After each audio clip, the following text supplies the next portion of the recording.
Most creators expect growth to be like this. A video gets 200 views, the next one gets 500, and from there, things keep going up. That'd be nice, but that's not how it works. Growth on YouTube isn't like that. It happens in the background in ways you don't even notice. And here's the part most people miss.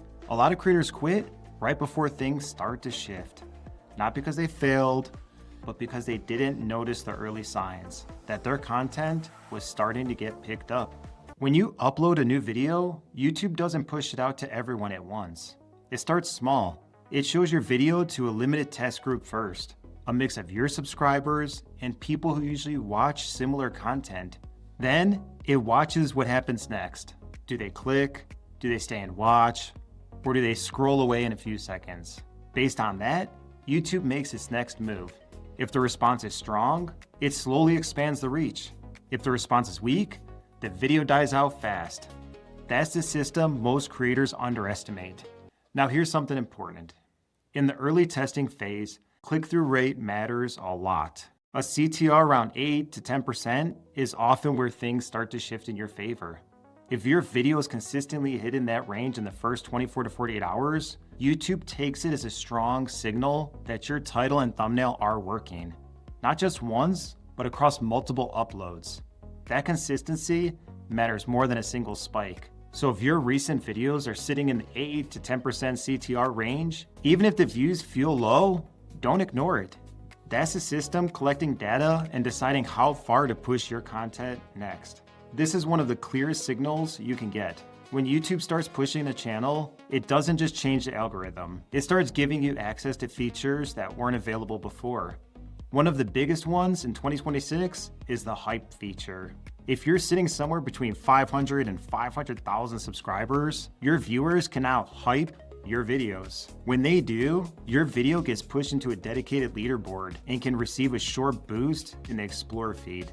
This matters more than most people realize. It's not just passive watch time or clicks. It's a direct audience action that tells YouTube, we really like this video, but it only works in the first week after an upload. If people are hyping your content during that window, YouTube pays attention fast.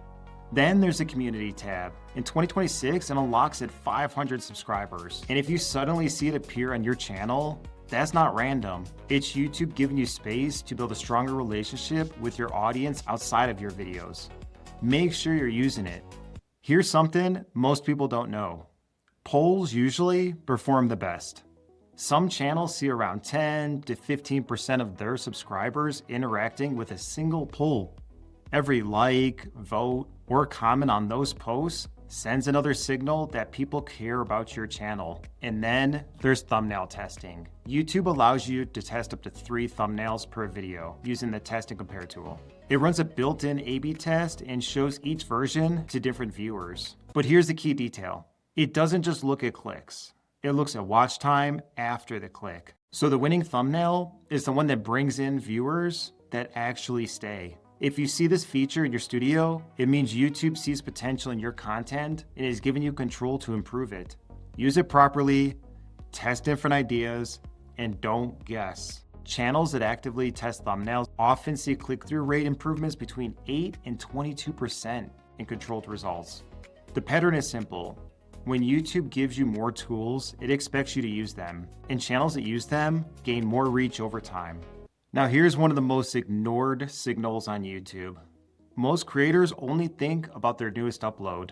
They post a video, check the stats for a few days, and then move on. When your channel starts getting picked up, YouTube doesn't only focus on your latest video. It goes back into your older content too. It looks for videos that were solid, but didn't really get pushed at the time. Then it starts testing them with new viewers. But there's a twist to this. In 2026, Shorts started to behave differently. A retention strategist named, hopefully I'm saying this right, Mario Juice, worked with channels like MrBeast and Stokes Twins. He studied large channels doing hundreds of millions to billions of monthly views. He found that shorts older than 28 days often lose push in recommendations. That change started showing up around mid-September 2025. So if your older shorts are suddenly slowing down, that's not random. It fits a pattern a lot of creators are seeing. Long-form content works a bit differently. The system is better at picking up older videos when the topic becomes relevant again. This is why deleting older videos is a bad move. I've literally seen videos sit at a few hundred views for months, then suddenly jump into tens of thousands later. If those videos were deleted, that traffic would have been gone completely. The system doesn't forget good content. It just needs time to find the right audience for it. If you notice an older video starting to climb, don't ignore it. Change the thumbnail if needed, adjust the title so it could be clearer, and add end screens that lead into your newer videos. And if you spot a topic getting attention again, lean into it by making more videos about that topic, because that's the system telling you there's demand there. This is the part most creators completely miss because they focus on the wrong number. They look at total views and think that tells the full story, but it doesn't. The algorithm cares far more about how long people stay. In 2026, retention is one of the strongest signals YouTube uses to judge your video. Here's what you should be looking for. If your video is under 5 minutes long, a strong range is around 50 to 70% average view duration.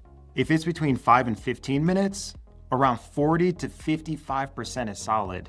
If it goes over 30 minutes, even 25 to 35% can still perform well. But numbers alone aren't the full picture. The real signal shows up in the graph. When your retention curve starts to flatten instead of dropping fast, that's a good sign. A flat curve means people are staying. They're not leaving in the first 20 to 30 seconds. They're watching. And when YouTube sees that happening consistently, it reads your video differently. It starts to treat it like something that matches the title and the thumbnail, something worth showing to more people. I worked with a channel where this was the main issue. So we changed one thing. We removed the slow buildup and moved the main point right to the start. Within the first 8 seconds, viewers already knew what they were getting. So if your graphs are starting to flatten and people are sticking around past the first half minute, that's not random. That's a sign you're finally holding attention. So there's a concept called session time. YouTube's main goal is simple. Keep people watching on the platform for as long as possible.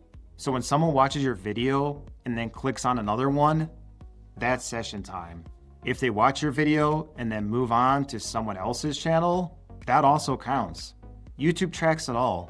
In 2026, the system is very good at spotting patterns. It can tell which channels keep people watching and which channels don't.